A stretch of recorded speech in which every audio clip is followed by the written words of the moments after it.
Hello guys, যাই হোক আমার ছোটো ভাইয়ের সাথে একটা প্র্যাঙ্ক করবো, ঠিক আছে? মানে আমার বালিশের নিচে আর কি টাকা রাখা, আমার পাসপোর্টের নিচে। তো আমি ওর কমো যে টাকা হারাইছি গে। মানে আমার ছোটো ভাই আর আমি একসাথে থাকি। এই কথা যে বুঝতে পারছি, আমার বালিশের নিচে আছে কই? হ্যাঁ, যে পাসপোর্টের নিচে টাকা খেয়েছিলাম কই?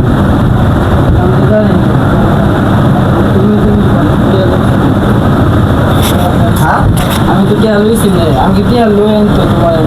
তুমি তো আমার কালকে 50 টাকা দিয়েছিলা 3টা সিগারেট দিলা। আমি তো টিয়া চিনি যাস না?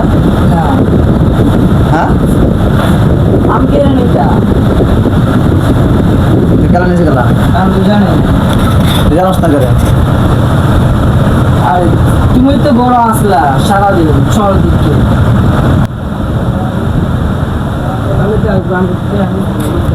তো জাজগা কই দিই আবার? হ্যাঁ, তো টাকা কই দে আমার, টাকা খুঁজে দিতে না?